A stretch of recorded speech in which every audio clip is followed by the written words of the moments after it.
আসসালামু আলাইকুম প্রিয় দর্শক, অন্য মঞ্চের আলাপচারিতায় আপনাদের সকলকে আমন্ত্রণ জানাচ্ছি।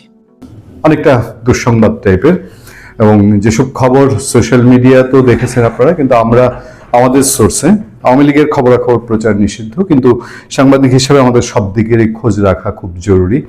তারপরও আমরা অন্যান্য সোর্সে যে খবর পাই তাতে করে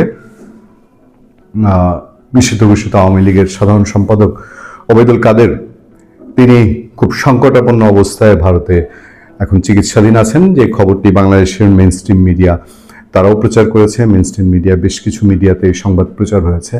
এবং সবশেষ খবর হচ্ছে যে গত শুক্রবার হঠাৎ করে ওবায়দুল কাদের প্রায় সেন্সলেস হয়ে যান, সংজ্ঞাহীন হয়ে যান, এবং সংজ্ঞাহীন অবস্থায় তাকে কলকাতার বাইপাসের কাছে যে অ্যাপোলো হসপিটাল, কলকাতা অ্যাপোলো বলতে যেটা পরিচিত, সেই কলকাতা অ্যাপোলোতে নেওয়া হয়। এবং সেই অ্যাপোলোতে নেওয়ার পরপরই তার সিচুয়েশন ডেটোরেট করে, অবনতি হয়।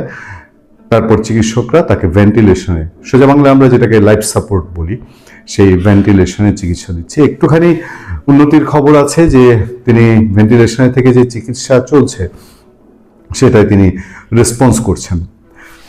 ভারতে কয়েক হাজার আওয়ামী লীগ নেতাকর্মী পালিয়ে আছে এবং পালিয়ে গেছে। তাদের মধ্যে কয়েকটা ক্যাটাগরি আছে। কেউ কেউ সত্যিকার অর্থেই খুবই ভীতু যে তারা অন্যায় করেছে, পাপ করেছে। কেউ কেউ আছে আওয়ামী লীগ করার কারণেই এই সরকার, বর্তমান ডক্টর ইউনূস সরকারের সময় যে সিচুয়েশন, তারা পালিয়ে যেতে বাধ্য হয়েছে বা দেশ ছাড়তে বাধ্য হয়েছে। ওবায়দুল কাদের শেষ তার সাক্ষাৎকারে তিনি যেটা জানিয়েছিলেন আপনারা জানেন যে 5 আগস্টে তিনি সংসদ ভবন এলাকায় একটি বাসায় আটকা পড়েছিলেন এবং আন্দোলনকারীদের কাউকেই ম্যানেজ করে তিনি, এখন এই ম্যানেজটা কিভাবে হয়েছিল তিনি ক্লিয়ারলি বলেন নাই, পয়সা করে দিয়ে হয়েছিল বা অন্য কোনোভাবে হয়েছিল কিনা। তিনি তারপরে বিভিন্ন জায়গায় থেকে 3-4 মাস পরে তিনি ভারতে আশ্রয় নেন। ভারতে আশ্রয় থেকে তিনি বিভিন্ন সোশ্যাল মিডিয়ায় সাক্ষাৎকার দিয়েছেন এবং কয়েকটা মেইন স্ট্রিম মিডিয়াতেও তিনি সাক্ষাৎকার দিয়েছেন, বাট অফিসিয়ালি সেটা ভারত সরকার অ্যালাউ করে না। এটা আমরা সবাই জানি যে ভারত সরকার, আওয়ামী লীগ বা শেখ হাসিনা, ওবায়দুল কাদের তারা অফিসিয়ালি ভারতে বসে সরাসরি পলিটিক্স করেন। দুঃখিত, এটা ভারত সরকার অ্যালাউ করছে না, যে কারণে শেখ হাসিনার যে সাক্ষাৎকারগুলো ইন্টারন্যাশনাল মিডিয়ায় প্রচার হয় সেগুলো আপনার ইমেইলের মাধ্যমে প্রচার হয়, মানে তার সঙ্গে সাংবাদিকদের সরাসরি দেখা সাক্ষাৎ হয়ে রাজনৈতিক নেত্রী হিসাবে তিনি যে ডিরেক্ট ইন্টারভিউ দিবেন এটা দেন নাই, মানে এখানে একটা কৌশলের অবলম্বন নেওয়া। যাক, ওবায়দুল কাদের নিয়ে বহু আলোচনা হয়েছে এবং আমরা ওবায়দুল কাদের যখন সামনে এসছেন আমরা আমাদের এই প্ল্যাটফর্মে প্রচণ্ড সমালোচনা করেছি। আমরা বলেছি যে আওয়ামী লীগ ডোবার পেছনে যে কয়েকজন মানুষ দায়ী তাদের মধ্যে ওবায়দুল কাদের একজন ছিলেন। তারপর সবচেয়ে বড় উদাহরণ এবং সমস্যা সেটা হলো যে এই জুলাই অভ্যুত্থানে যখন শুরু হলো বা আন্দোলন, যখন কোটা বিরোধী আন্দোলন শুরু হলো, সেই কোটা বিরোধী আন্দোলনকে তিনি তাচ্ছিল্য করে দেখছিলেন এবং তিনি বলছিলেন যে এই জায়গায় তার এই দীর্ঘ রাজনৈতিক ক্যারিয়ারে তিনি অপরিপক্কতার পরিচয় দিয়েছেন। যে তিনি বলেছিলেন যে এই আন্দোলনকারীদেরকে তাদেরকে আপনার থামানোর জন্য, দমানোর জন্য এক ছাত্রলীগই যথেষ্ট, এবং ছাত্রলীগ পরে যে অ্যাটাকিং মুডে গিয়েছিল এইটার পেছনে ওবায়দুল কাদেরের এই বক্তব্য দায়ী ছিল, যেটা আওয়ামী লীগ সরকারের পতন বলি, আন্দোলনকে জমিয়ে তোলা বলি, সেগুলোকে বেগবান করেছিল।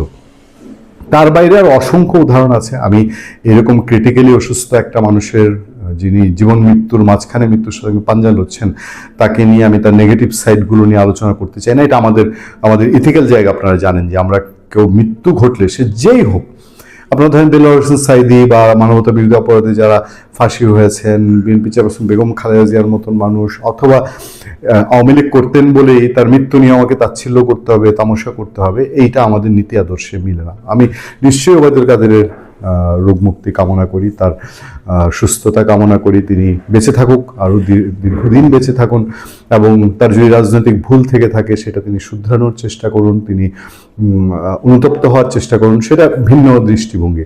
তবে হ্যাঁ, তার রাজনৈতিক কেরিয়ার কিন্তু অনেক চ্যালেঞ্জিং। তিনি যখন ছাত্রলীগের দায়িত্বে বা তিনি যখন আস্তে আস্তে উঠে আসছেন, অনেক আগে থেকেই বোঝা যাচ্ছিল এবং তিনি অ্যাম্বিশনাস ছিলেন। আমরা জানতাম 90-এর দশকের পরপরই টুকটাক আলোচনা হয়েছে আওয়ামী লীগের ভবিষ্যতে কোনো একটা সময় ওবায়দুল কাদের আওয়ামী লীগের সেক্রেটারি হবেন। আওয়ামী লীগের 90 পরবর্তী যতগুলো কাউন্সিল হয়েছে, কাউন্সিলগুলোতেও এরকম জোরে সোরে আলাপ হতো যে ওবায়দুল কাদের কবে ক্যান্ডিডেট হচ্ছেন। তবে সৈয়দ আশরাফুল ইসলামের মৃত্যুর মধ্যে দিয়ে বা সৈয়দ আশরাফুল ইসলামকে সরে যাওয়াটা, শেখ হাসিনা তাকে যখন এই দায়িত্ব থেকে সরিয়ে দিলেন, এখানে ইন্টারনাল যে পলিটিক্স, ভারতের সঙ্গে আওয়ামী লীগের একটা সখ্যতার ব্যাপার, বুঝপড়ের ব্যাপার ছিল, সেই জায়গা থেকে বিষয়গুলো নিশ্চয়ই কিছু একটা ঘটেছিল। এবং আওয়ামী লীগ যারা করেন, আওয়ামী লীগ, ছাত্রলীগ, যুবলীগের যারা সমর্থক, তাদের একটা বড় অংশ ওবায়দুল কাদেরের অনুসারী, ওবায়দুল কাদের পন্থী একটা আওয়ামী লীগের অংশই আছে বলা যায়। যে আওয়ামী লীগের মধ্যে যেরকম কয়েকটা স্রোত ছিল, তার মধ্যে ওবায়দুল কাদের অংশ সেটাও খুব জোরালো ছিল। তার সাংগঠনিক ভুল, সাংগঠনিক অন্যায়, সেগুলো ভিন্ন বিষয়, কিন্তু তার সে অনুসারী গ্রুপ নিশ্চয়ই আজকে তার এই গভীর সংকটময় অবস্থায় তারা দুশ্চিন্তায় থাকবেন এবং তার রোগ মুক্তি কামনা করবেন। আমরাও তার রোগ মুক্তি প্রত্যাশায়। অস্ট্রেলিয়া এখানে মধ্যরাত ঘুমিয়ে গিয়েছিলাম, পরপর কয়েকটা ফোনে ঘুম ভেঙেছে যে মিডিয়ার বরাত দিয়ে বলা হচ্ছে যে ওবায়দুল কাদেরের অবস্থা সংকটাপন্ন এবং তিনি বর্তমানে অ্যাপোলো হাসপাতালের লাইফ সাপোর্টে আছেন। এই খবরটি সত্যি কিনা এটা জানতে চেয়েছেন। তো আমি যোগাযোগ করেছি ভারতে, একদম সর্বোচ্চ পর্যায়ে যোগাযোগ করেছি।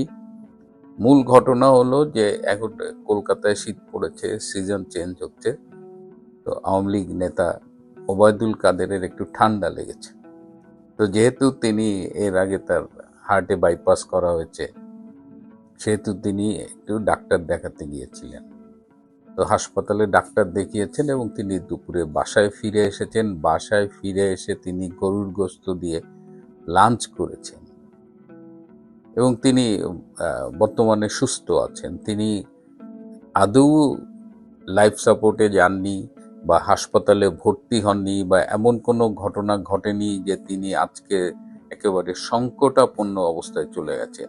একটা মিডিয়া দেখলাম আরো বলেছে যে এই অবস্থায় তাকে মানে চিকিৎসা দেওয়া সম্ভব হচ্ছে না, এই জন্য তাকে বাসায় ফিরিয়ে নেওয়া হচ্ছে এবং বাসায় লাইফ সাপোর্টের অ্যারেঞ্জমেন্ট করে তাকে চিকিৎসা দেওয়া হচ্ছে। মানে তার অবস্থা এতটাই খারাপ যে হাসপাতালে তিনি আর চিকিৎসার অবস্থায় নেই। মানে গাঁজাখুরির তো একটা সীমা থাকা উচিত। প্রথমত হলো আপডেট হলো যে আওয়ামী লীগ নেতা, আওয়ামী লীগের সাধারণ সম্পাদক ওবায়দুল কাদের বর্তমানে সুস্থ আছেন, একটু ঠান্ডা লেগেছে।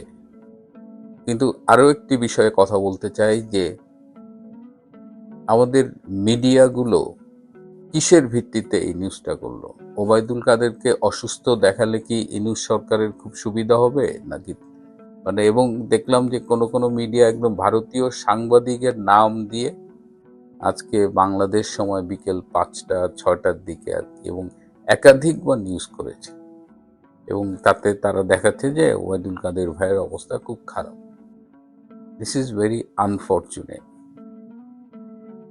একজন সাংবাদিকতার শিক্ষক এটা বলতেন যে যখন মূলধারার মিডিয়াগুলো তাদের দায়িত্ব পালনে ব্যর্থ হয় তখন বিকল্প গণমাধ্যম তৈরি হয়। তো আজকে এই যে এই মধ্যরাতে ঘুম থেকে উঠে আপনাদের সাথে কথা বলছি, তখন স্যারের সেই কথাটা খুব মনে পড়ছিল এবং ওবায়দুল কাদেরের এই শারীরিক অবস্থা নিয়ে এ ধরনের মিথ্যাচার নিন্দা জানাবার ভাষাও নেই। বয়স হচ্ছে, তার বেশ কিছু অসুখ আছে, এটা সত্যি, এবং তিনি অসুস্থ হতেই পারেন, কিন্তু জোর করে একটা সুস্থ মানুষকে বা সামান্য ঠান্ডা লেগেছে, সর্দি কাশি, সেটাকে একেবারে লাইফ সাপোর্টে নিয়ে যে কি সাংবাদিকতা তারা উপহার দিচ্ছে ভাবতেও খুব কষ্ট হয়। ইউনূসের বাংলাদেশের গণমাধ্যম কোথায় নেমেছে? যাই হোক, আপডেটটা দিলাম, আজ এ পর্যন্তই। ভালো থাকবেন, সুস্থ থাকবেন, এই গণমাধ্যমের ভুয়া সংবাদ থেকে দূরে থাকবেন। সবাইকে অনেক ধন্যবাদ।